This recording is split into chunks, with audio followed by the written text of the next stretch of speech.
Welcome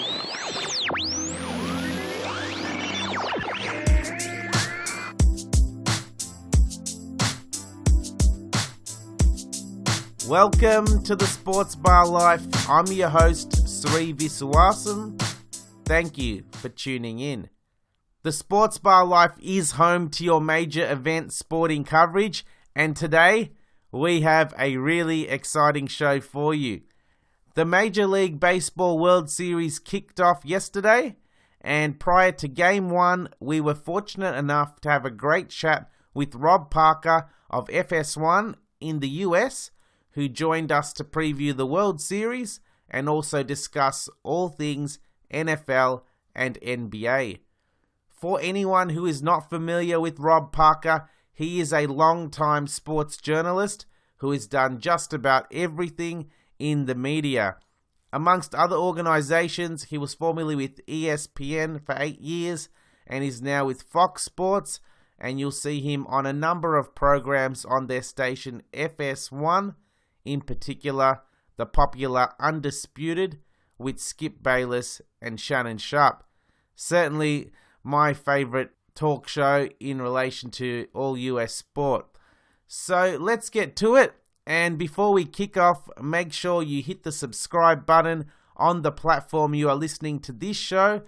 We are on iTunes, YouTube, and more.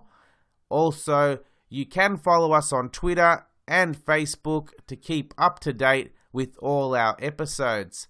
Today is our 9th show. Here is Rob Parker of FS1. Thanks for joining us on the show, Rob. Great to have you with us. Appreciate it. Thank you. No worries. So, the World Series kicks off later this evening, US time, with the Dodgers taking on the Astros. What is the buzz in LA ahead of Game 1? People are so excited. It's been so long since 1988, which is unbelievable, that such a great and storied franchise like the Dodgers haven't been to the World Series since 1988. Forget about winning it. They just haven't even been there, and it's been so long. So people in LA are really excited. People are wearing the Dodger hats and Dodger jerseys all over town, and it's festive. I mean, people are really excited. They think they have a great chance to finally win a World Series again. Yeah, it's certainly a big deal. In terms of the storyline leading into the World Series, there was a lot of possibility of it being a Yankees-Dodgers World Series, with the Yankees being up 3-2 with their series with Houston. Do you feel that the fact that they managed to lose that series after having the 3-2 lead has taken some of the attention away from the matchup we have at hand? No doubt about it. It's funny. I just wrote a column not too long ago, the other day, for the ShadowLeague.com. And the column was, we was robbed, because Baseball America wanted the Yankees and Dodgers. That was the series that everybody was talking about, buzzing about, thought that there was a real possibility. Of course, when you talk about the Yankees and the Dodgers, you're talking about two storied franchises in Major League Baseball. Just think about it. The Yankees, Babe Ruth, and the Dodgers, Jackie Robinson. I mean, I don't think you could get more iconic than that. You got East Coast, West Coast. You got the Dodgers that got more of a veteran team with some young players, and the Yankees, the new Yankees team. And then you got a couple of young sluggers and Cody Bellinger for the Dodgers, and, of course, Aaron Judge for the Yankees. It had so many different elements there, and, you know, the Astros are a really good team, and no one's trying to take anything away from them. But I think if you were to ask most people which series they'd rather see, it would have been the Dodgers and the Yankees. Yeah, I get you. So, in terms of the Astros, to be able to come back from 3-2 to take the series, what can you say about them as far as their potential to win the World Series against the Dodgers?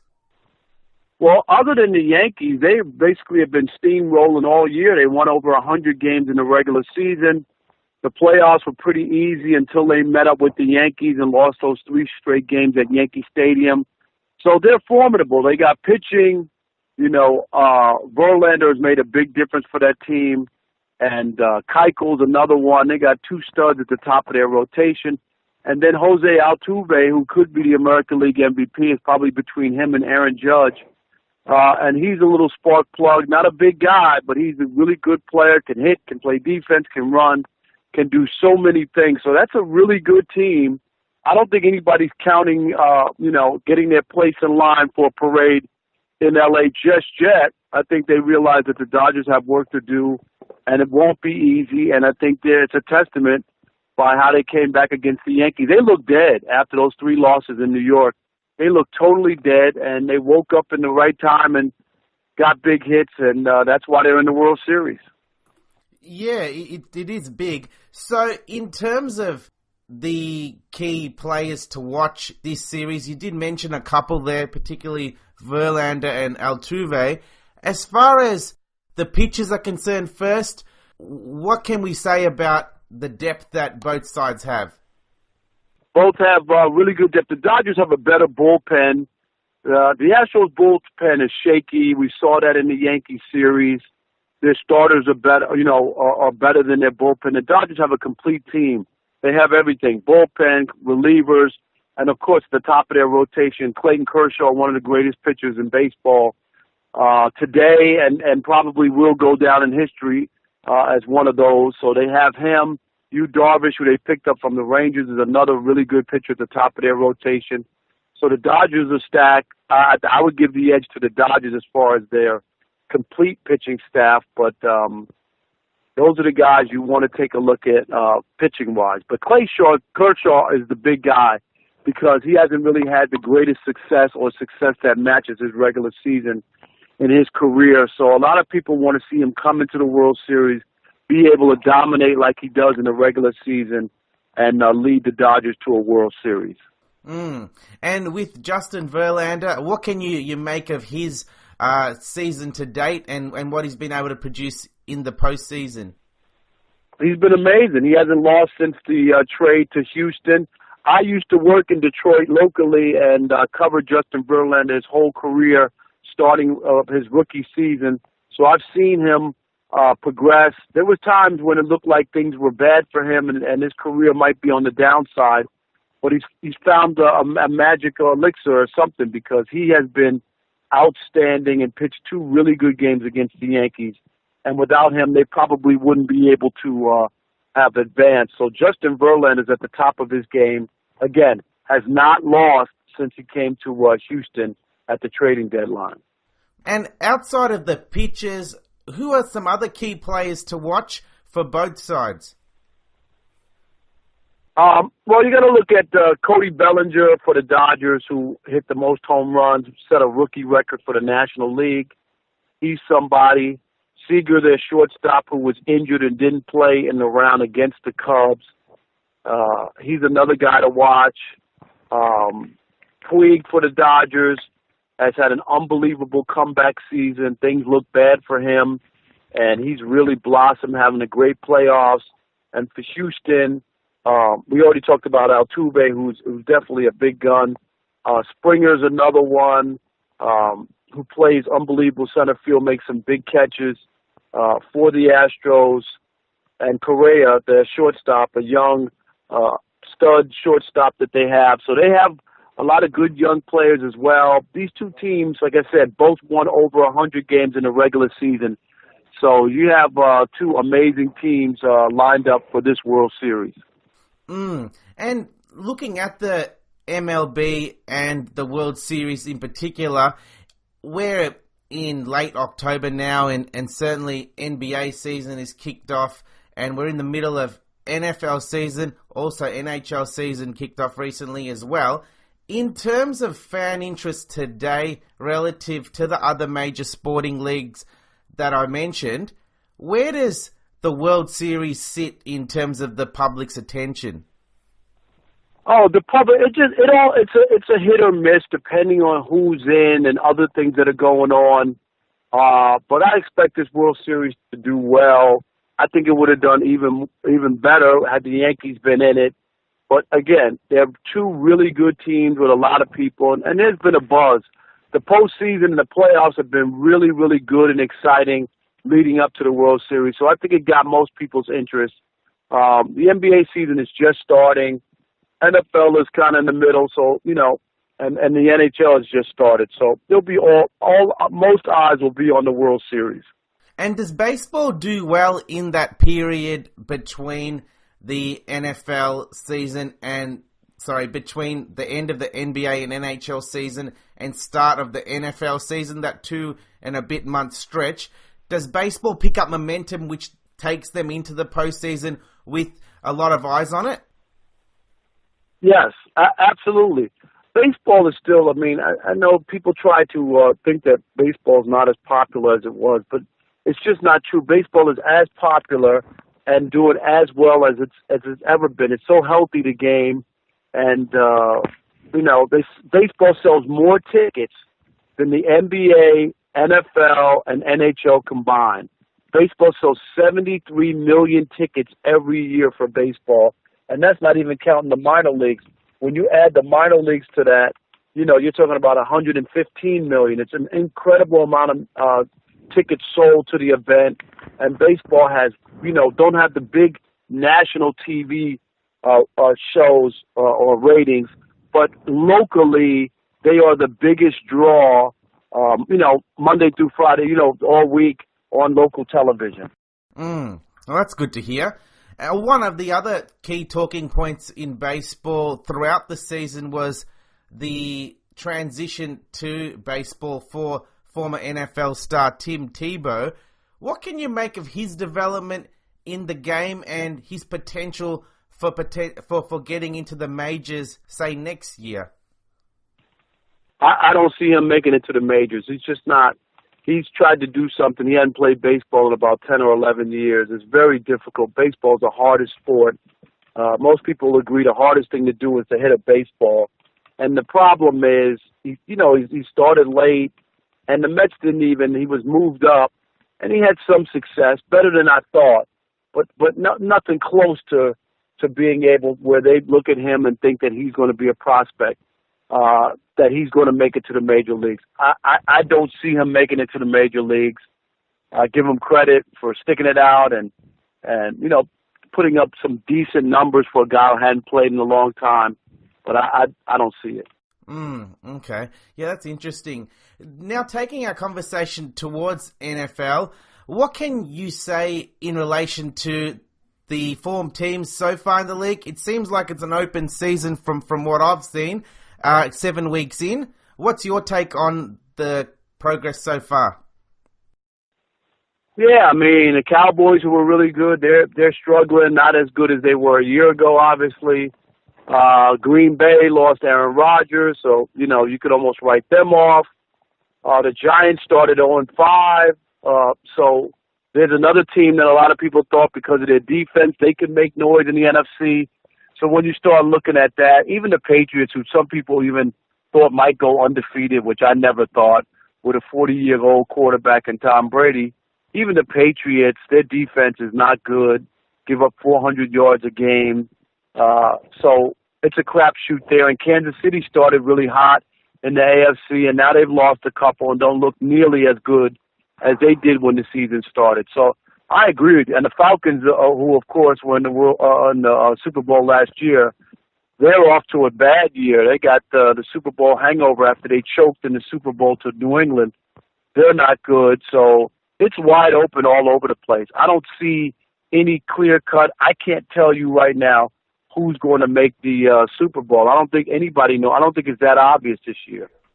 What do you make of Carson Wentz's performance with Philly in terms of their 6-1 record to start the season?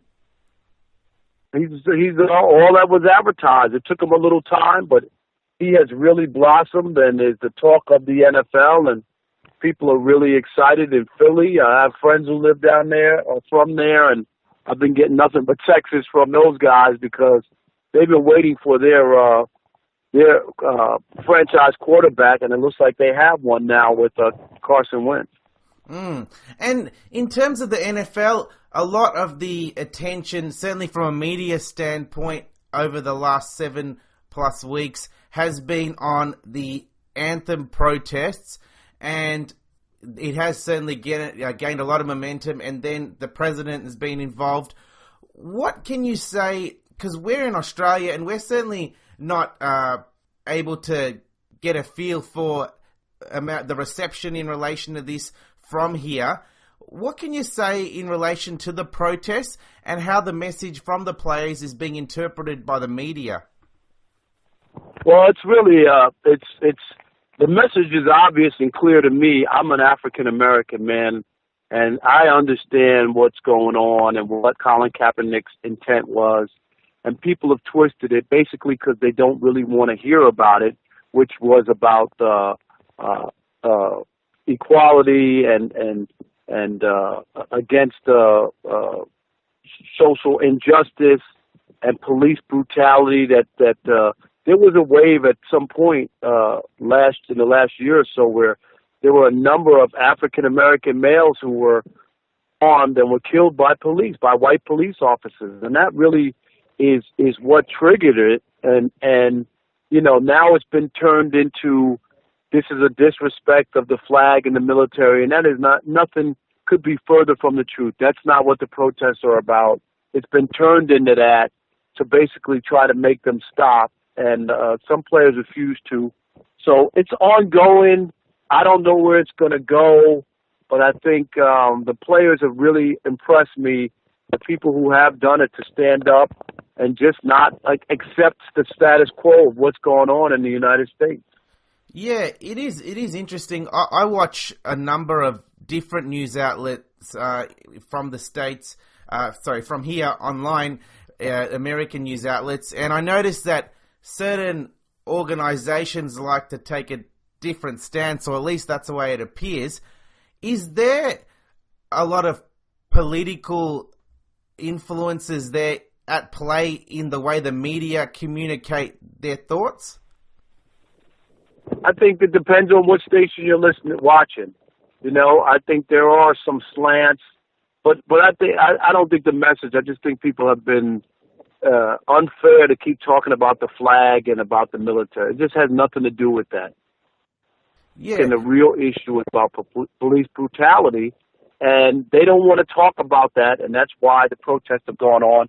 And I think the owners have made this bed, and they got to lay in it because they also blackballed Colin Kaepernick from the game. And I think when you do that, you open yourself up for people not to feel good about how things have been handled, and why are you punishing a guy for his First Amendment rights, which is a right to peaceful protest. I don't get people having an issue with peaceful protests, and so that's really where it stands.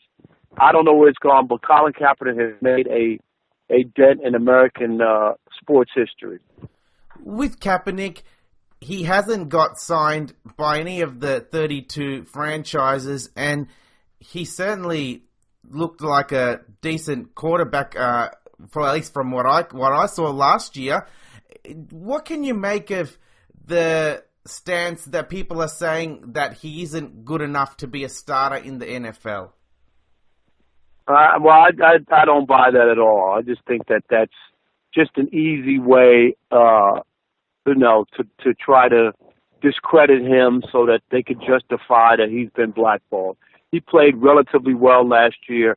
There's so many bad quarterbacks in the NFL, but it tells you that teams would rather not win than to take a guy who has a conscience. It seems like America, sadly, are more interested in having a football player that has a concussion rather than having a conscience.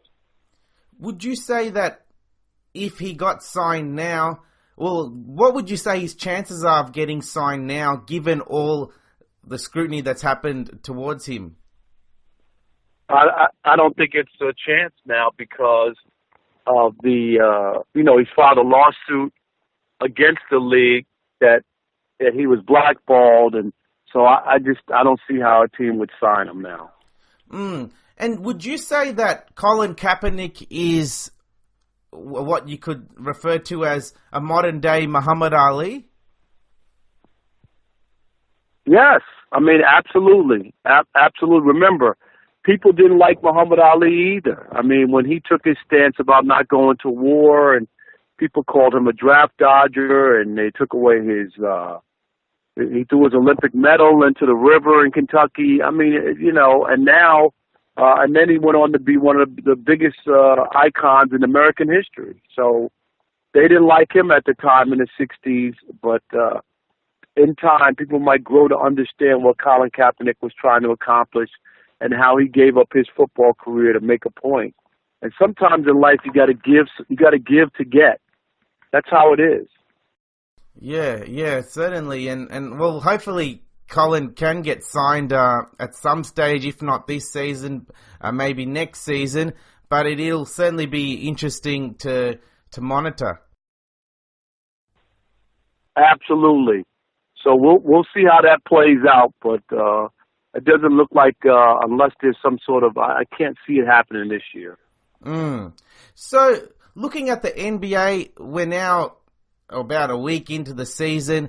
What can you make of the progress with the super teams that have been formed this year, say OKC, Minnesota, along with a number of others? I still say for all the player movement we had this past summer, it still comes down to it's going to be Golden State and Cleveland. That's what it's going to be. It's going to be the same two teams for 4 years in a row, NBA Finals. OKC, I mean, I don't know. I need to see more of them, see how that works out. I mean, they look like they're off to a decent start. Minnesota's just young. They're not there. They're not really going to be able to compete yet out west. It's the Spurs. It's about the Spurs. It's about Golden State. Those are the teams that are really going to be up there. But I still believe it's going to be Golden State. And then out east, the East is so terrible and so depleted. And then once Gordon Hayward got hurt for the Celtics, that basically opened the door for LeBron to go to the NBA Finals 8 years in a row. So that's kind of there, even though the Cavaliers aren't great, but they're good enough, and that's all you need to do in the East to be able to get there, be ready for them to get themselves together for the postseason. I was going to mention Celtics when I referenced super teams, but then I thought of Hayward's injury, and I guess that's changed their positioning. In terms of storylines for the NBA, certainly one that gets a lot of attention is the beginning of Lonzo Ball's career. Would you say that Lonzo Ball, after 3 games, is living up to the hype? I was at his debut at Staples Center in L.A. The other night, and that wasn't too pretty. He kind of got pushed around by Patrick Beverley from the Clippers. Then he bounced back and nearly had a triple-double in the second game. And he's going to be a good player. It's just a matter of confidence and playing, and a lot of guys are going to come after him. When you're a top pick like that, and your dad's got a big mouth, people are gunning for you. So I think he's going to be a fine player. I got to see him at UCLA. It's just going to take some time. I don't think the Lakers are going to be that good. So that'll be another issue for him, is that the team won't win right away, and they're not going to make the playoffs. So I think in the long run, in a couple of years, he'll be a really good player. And with the rookies, certainly from an Australian perspective, all eyes have been on Ben Simmons, and what we've seen in his first 4 games seems to have been pretty outstanding. What is your take on Ben Simmons and what he's been able to produce in his first 4 games? Yeah, a lot of people have forgotten. People don't talk about him because he got hurt last year, his rookie year. But people expect big things. He got a triple-double in the Sixers win the other day, and people just like his game, like what he can do. And he's going to be talked about. He's going to be, I know everybody's talking about Lonzo Ball, but when Ben Simmons is going to be a guy that people talk about a lot and will get a lot of attention as time moves on, especially if the 76ers can play better. And out of that rookie class, I know that Ben Simmons was the previous year. So say all the players that started this year and throwing Ben Simmons into that mix, who do you feel will be the standout rookies come the end of the season? And do you have a Rookie of the Year pick? It's a good question. I don't know. Simmons didn't play last year, did he, or did he play one game? No, he didn't play, yeah. He didn't play, so he'd still be considered a rookie. I'm thinking he's going to be in the mix. It's going to be between him and Lonzo Ball. I just think the hype on Lonzo is big, and he's playing in L.A., and he almost had a triple-double his second game, so it depends if he can make that team better. But I think those are the two. I'm going to say that it's going to wind up being Lonzo Ball. Okay.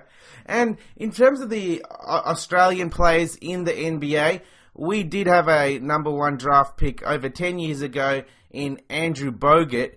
As far as his career and what you've seen from the beginning to where he's at now, how can you evaluate the success of his career?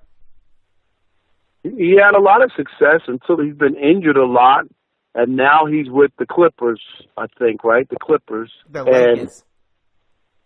The Lakers, I'm sorry, because the Lakers played the Clippers the other night. You're right, the Lakers. And, he's not the same player he was. The injuries have taken a toll. Remember, what did he go to Cleveland last year and got hurt in the first game? So it's unfortunate. He just hasn't been able to stay healthy. But he was a good player at one point and was doing well in the NBA. I don't know. This is a big year as far as comebacks, see if he can stay healthy and be a contributor. But he can play. There's no doubt about that. Yeah. Now, we're interesting to see. And before we go, would like to get your take. Is NHL considered amongst those big four? Well, is it considered in a big four as far as sporting attention's concerned? Or is it just is it a big three and the NHL is considered on like a second tier? Yeah, the NHL has dropped down to a second tier, which is kind of unbelievable when you think about it. I grew up in New York and grew up watching the New York Islanders when they won the 4 Stanley Cups in a row, and I grew up, and then I worked in Detroit for a long time with the history of the Red Wings and went to so many games in Detroit for hockey and and stuff like that. But yeah, the NHL is definitely a second tier and not as popular as it once was. It's unfortunate, but I still like the game. Oh, that's good. And as far as your involvement on Fox is concerned, I know I watch heaps of you on the different debate style shows. Can you give us our listeners a bit of a detail as far as your involvement with Fox? Yep, I'm on Fox Sports 1. I'm on the Skip and Shannon show called Undisputed. So I'm a regular on that cast, on that show, which is a great debate show every morning. I also have a Saturday radio show on Fox Sports Radio on the network, and I enjoy that as well. So those are my two jobs for Fox, and I write a column for a website out of New York called theshadowleague.com. So I'm kind of busy, and I'm enjoying it all. But Fox Sports 1, Undisputed with Skip and Shannon. Fantastic. Our listeners will certainly check you out if they haven't already. And as far as the debate style of Undisputed, do you feel that that's the new way to communicate news via a debate? Yes, because most people already know the score and what happened on their phone. So giving people scores and highlights is just passé. Everybody already knows what the score was. So it's more about what does this mean and trying to put it into a perspective, and that's where the debate comes in. I think that's the future right there. I was a part of First Take on ESPN for 8 years when we started doing it over there, and now I'm with Skip again. And I think that's really the way to go. That's what most people like more than anything. They want to know, what does this mean, and not just who won and who lost.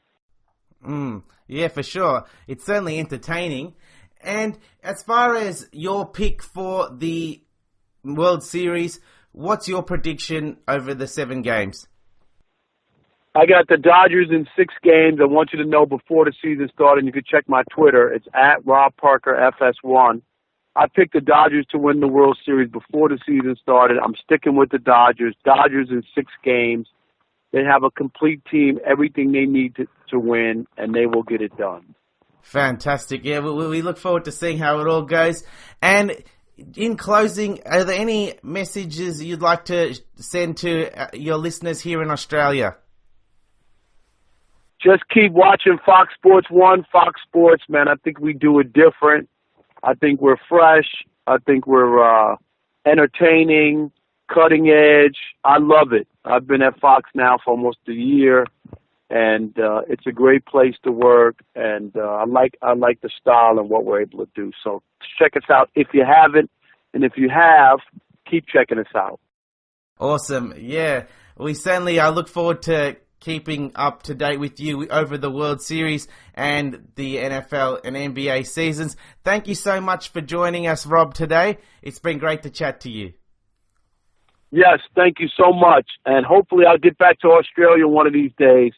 I came in the early 90s. I hope to be back. I want to see more of the country. Terrific to chat to Rob. So much insight into the World Series, NFL, and NBA. Make sure you follow him on Twitter at RobParkerFS1 and check him out on FS1 and theshadowleague.com. That's our show for today. Thank you for listening. Make sure you hit the subscribe and follow buttons to stay tuned for more SportsBar Life. If you haven't already, check out our 2017 Rugby League World Cup preview show that we published yesterday as well. Enjoy the World Series. Till next time.